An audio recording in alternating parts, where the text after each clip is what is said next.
الہی کا ذریعہ سمجھتے ہوئے یقیناً موت کے اس ذائقے کو مٹھاس وہی محسوس کرتے ہیں جو لوگوں کی زندگیوں میں مٹھاس بھرتے ہوں۔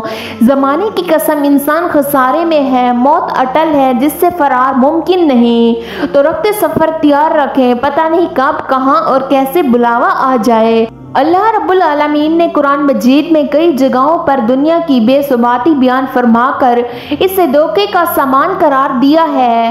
فرمانے باری تعالیٰ ہے کہ تم سب جان لو کہ یہ دنیا کی زندگی محض کھیل تماشا، زیب و زینت، آپس میں ایک دوسرے پر فخر کرنا اور مال و دولت اور اولاد میں ایک دوسرے سے آگے بڑھنا ہے۔ اس کی مثال اس بارش کی ہے جس سے اگنے والی فصل کسانوں کو خوش کر دیتی ہے، پھر وہ پک کر زرد پڑ جاتی ہے، پھر چورا چورا ہو جاتی ہے۔ عام طور پر یہ سوال کیا جاتا ہے کہ مرنے کے بعد میت کی آنکھیں کیوں کھلی رہ جاتی ہیں؟ سائنس اس کا بھی جواب دے کر، لیکن ایک مسلمان کے لیے اس سے بڑا حکمت افروز جواب کیا ہو سکتا ہے کہ جو آپ صلی اللہ علیہ وسلم نے دیا تھا اور اس راز لافانی سے آگاہ فرما دیا تھا کہ جب کوئی فوت ہوتا ہے تو اس کی آنکھیں ایک ایسا منظر دیکھ رہی ہوتی ہیں جو زندہ کو نظر نہیں آتا۔ حضرت ابو ہریرہ رضی اللہ تعالیٰ عنہ فرماتے ہیں کہ رسول اللہ صلی اللہ علیہ وسلم نے فرمایا، کیا تم دیکھتے نہیں کہ انسان جب فوت ہو جاتا ہے تو اس کی نظر ایک جگہ کھڑی ہو جاتی ہے؟ ہم نے عرض کیا، ہاں یا رسول اللہ صلی اللہ علیہ وسلم، ایسا ہی ہے۔ آپ صلی اللہ علیہ وسلم نے فرمایا، یہ اس وجہ سے ہوتا ہے کہ اس کی نظر اس کا پیچھا کرتی ہے۔ اللہ تعالیٰ کی قدرت سے یہ بعید نہیں کہ جو چیز اس کو پہلے نظر نہیں آ سکتی تھی اب اس کو دکھائی دے۔ حضرت ابن عباس رضی اللہ تعالیٰ عنہ سے مروی ہے کہ حضور پاک صلی اللہ علیہ وسلم نے فرمایا، کوئی شخص جنت یا جہنم میں اپنا مقام دیکھے بغیر دنیا سے رخصت نہیں ہوتا۔ پھر آپ صلی اللہ علیہ وسلم نے فرمایا، جب وہ مرنے کے قریب ہوتا ہے تو فرشتوں کی دو صفیں کھڑی ہو جاتی ہیں، ان کے چہرے کتاب کی طرح چمکتے ہیں، تو وہ مردہ ان کو دیکھتا ہے لیکن دوسرے لوگ نہیں دیکھ سکتے۔ تم یہ کہتے ہو کہ شاید مرنے والا شخص تمہاری طرف دیکھ رہا ہے۔ ہر فرشتے کے پاس جنتی کفن اور خوشبوئیں ہوتی ہیں۔ اگر مرنے والا شخص مومن ہو تو فرشتے اس کو جنت کی بشارت دے کر کہتے ہیں، اے نفس مطمئنہ، اللہ تعالیٰ کی رضا اور اس کی جنت کی طرف نکل آ، کیونکہ اللہ تعالیٰ نے تیرے لیے جو انعامات تیار کیے ہیں جو دنیا مافیا سے افضل ہیں۔ فرشتے انہیں نہایت ہی نرمی اور مہربانی سے اس کو یہ خوشخبری سناتے ہیں، پھر یکا بعد دیگرے ہر ناخن اور ہر جوڑ سے اس کی روح نکال لیتے ہیں، یہاں تک کہ روح تھوڑی تک پہنچ جاتی ہے اور وہ جسم سے نکلنے کو اتنا سا برا رہ جاتی ہے جتنا کہ بچہ اپنی ماں کی رحم سے نکلنے کو اچھا نہیں سمجھتا۔ مسلم اور ابن ماجہ کی روایات کے مطابق حضرت ابو سلمہ رضی اللہ تعالیٰ عنہ کا جب آخری وقت آیا تو رسول اللہ صلی اللہ علیہ وسلم ان کی عیادت کے لیے تشریف لائے۔ وہ جان کنی کے عالم میں تھے، پردے کے دوسری طرف عورتیں رو رہی تھیں۔ آپ صلی اللہ علیہ وسلم نے فرمایا، میت کی جان نکل رہی ہوتی ہے تو اس کی نگاہیں پرواز کرنے والی روح کا پیچھا کرتی ہیں۔ تم دیکھتے نہیں کہ آدمی مر جاتا ہے تو اس کی آنکھیں کھلی رہ جاتی ہیں۔ حضرت ابو سلمہ رضی اللہ تعالیٰ عنہ کا دم نکل گیا تو آپ صلی اللہ علیہ وسلم نے دستے مبارک ان کی آنکھیں بند کر دیں۔ آپ صلی اللہ علیہ وسلم نے عورتوں کو تلقین فرمائی کہ میت پر بیان کرتے ہوئے اپنے لیے بد دعا نہیں بلکہ بھلائی کی دعا مانگو، کیونکہ فرشتے میت اور اس کی اہل خانہ کی دعا یا بد دعا پر آمین کہتے ہیں۔ اس موقع پر نبی پاک صلی اللہ علیہ وسلم نے حضرت ابو سلمہ رضی اللہ تعالیٰ عنہ کے لیے یوں دعا فرمائی، اے اللہ ابو سلمہ کی مغفرت کر دے، ہدایات یافتہ یعنی اہل جنت میں ان کا درجہ بلند کر دے، پسندمانگان میں ان کا قیام مقام کر دے، اے اللہ رب العالمین ہماری ان کی مغفرت فرما دے، قبر میں ان کے لیے کشادگی کر دے اور اسے منور کر دے۔ حضرت ابو سلمہ رضی اللہ تعالیٰ عنہ سب کونے الوان صحابہ کرام میں سے تھے۔ دنیا کی بے سواتی کی وجہ سے ہی رسول اللہ صلی اللہ علیہ وسلم نے اپنی بے شمار احادیث میں امت کی توجہ آخرت کی طرف دلائی۔ فرمان نبی صلی اللہ علیہ وسلم ہے، عقل مند آدمی وہ ہے جس نے اپنے نفس کو قابو میں رکھا اور ایسے کام کیے جس کا فائدہ اسے موت کے بعد ملے گا۔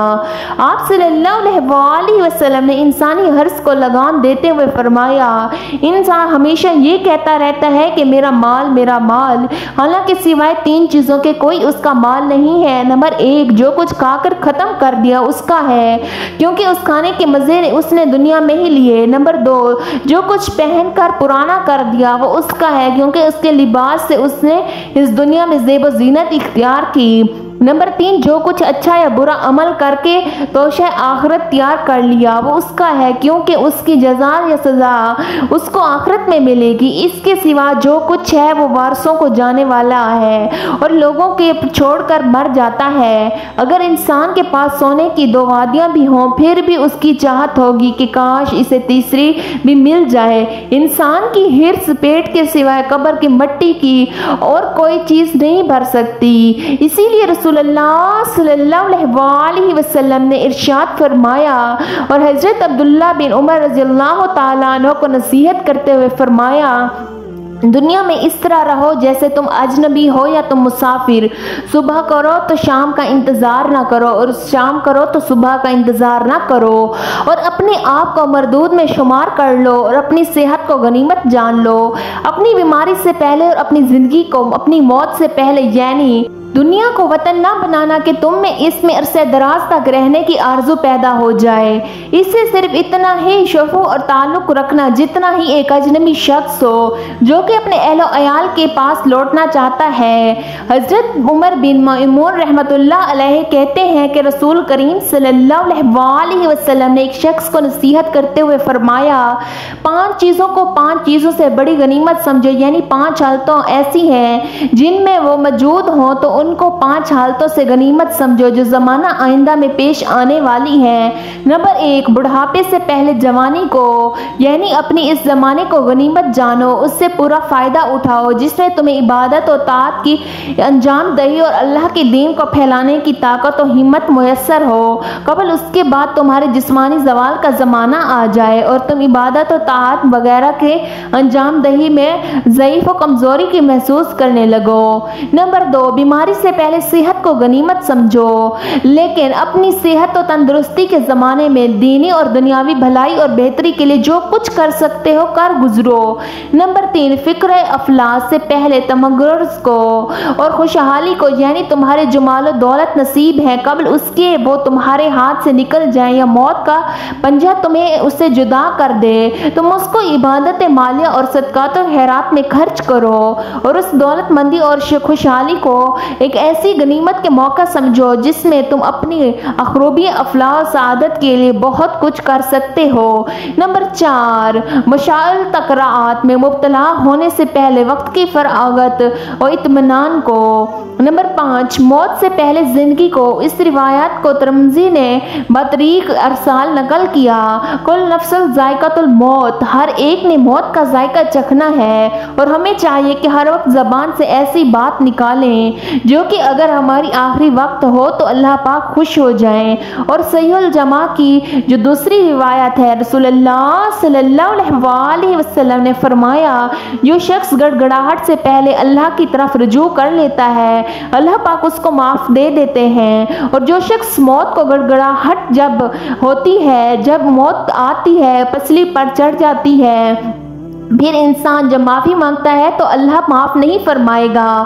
جس طرح انسان کو فرشتے عام روٹین میں نظر نہیں آتے لیکن موت سے پہلے اسے نظر آنا شروع ہو جاتے ہیں، جب فرشتہ نظر آ جاتا ہے تو پھر انسان کی دعا قبول نہیں ہوتی، کیونکہ وہ وقت تھا پہلے تھا، اب وقت دوسرا شروع ہو چکا ہے۔ ہمیں بھی اللہ سے ڈرنا چاہیے اور اللہ کی طرف رجوع کرنا چاہیے۔ پیارے دوستو، اللہ تعالیٰ سے دعا کرتے ہیں کہ اللہ پاک ہمیں توبہ کرنے والوں میں شامل کرے، ہماری غلطی کوتاہیوں کو معاف کرے، اور اللہ تعالیٰ سے دعا کرتے ہیں کہ اللہ تعالیٰ اپنے پیارے حبیب حضرت محمد مصطفیٰ صلی اللہ علیہ وسلم کے بتائے ہوئے راستے پر چلنے کی توفیق عطا فرمائے۔ اللہ تعالیٰ سے دعا کرتے ہیں کہ اللہ تعالیٰ ہمیں شیطان کے شر سے محفوظ رکھے، اور اللہ تعالیٰ سے دعا کرتے ہیں کہ اللہ تعالیٰ ہمیں نیک عمل کرنے کی توفیق عطا فرمائے۔ اللہ تعالیٰ سے دعا کرتے ہیں کہ اللہ تعالیٰ ہمیں 5 وقت کی نماز پڑھنے کی توفیق عطا فرمائے۔ اللہ تعالیٰ سے سے دعا کرتے ہیں کہ اللہ تعالیٰ ہمارے والدین کا سایہ ہمارے سروں پر ہمیشہ قائم و دائم رکھیں۔ اللہ تعالیٰ سے دعا کرتے ہیں کہ اللہ تعالیٰ ہمارا خاتمہ ایمان پر فرمائے۔ آمین ثم آمین یا رب العالمین۔